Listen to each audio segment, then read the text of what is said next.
今天我们去的这家鳗鱼店有点精神，他家不仅蝉联了2年的百名店，而且还有200多年的历史，平均下来100多年得了一次。哎，不是这样算的，总之跟我们就没什么关系。反正我们今天来这家店是有原因的。据说他们家集结了日本最贵的几种鳗鱼，那是不是真的呢？我也不知道。今天来到的是日本的入谷站，这个地方安静文艺，房子上亿，门口会写今天鳗鱼的产地，还有大将的名字。领进门之后，就开始非常复杂的选鳗鱼的过程。选好鱼之后，我们还得等40分钟。但是，心急吃不了热鳗，开始吧。この刺身みたいなうなぎの1000点盛りで一つお願いします。他のなんか単品のおすすめとかあります？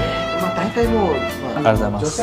他家没有小菜，非常的实在。第一个前菜就是鳗鱼天妇罗。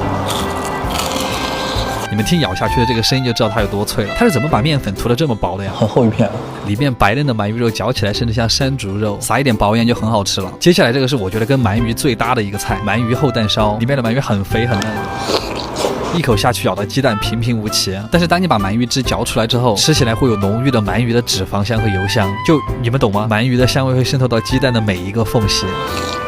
它那个酱会显得鸡蛋特别甜。对了，这家店也是我在一个很有意思的 APP Hobby 上面找到的，里面潮流美食、游戏、电竞什么都有，能发现很多同好圈子，还可以互动集星卡，兑换大牌潮服、潮鞋。我的手表就是在 Hobby 里面免费换的，大家加入我的新社，我们还能发起线下组局，一起聊聊天什么的。点击左下角就可以一起玩啦。好啦，说回鳗鱼，这是鳗鱼西京烧，吃起来感觉就是干煸鳗鱼，它煸的又香又甜。这个是用鳗鱼的肚子肉卷的香菇，鳗鱼香再加上菌类的特殊香气啊。鳗鱼里面的费列罗说的就是这个。白烧鳗鱼其实很多店都有，其实就是最原汁原味的鳗鱼烧。最后一个前菜是黄瓜鳗鱼，2个字形容就是清爽，黄瓜保留了清脆的口感和清甜的味道，正好可以中和鳗鱼的油脂。黄瓜负责给鳗鱼解腻，鳗鱼负责给黄瓜香气，这也就是完美的 CP 啊！最后终于到我们的鳗鱼饭了，我们点的是2种鳗，一种叫幻制鳗鱼，一种是和酱鳗鱼。我们先吃这个幻制鳗，看到这个焦褐感的吗？它的特点是骨头比较多，脂肪也没有那么丰富，但是它不管怎么烤都有非常明显的鳗鱼味，而且能够吃到鱼肉的鲜味感和弹性十足的肉质，用渗到下面的酱汁拌着米饭吃，浓郁又不怎么黏腻。和酱鳗鱼就不一样了，它就是一条肥鱼，它不仅脂肪多，而且外焦里嫩，在嘴巴里面破皮之后爆汁的那个感觉，脂肪就是治愈人的原因。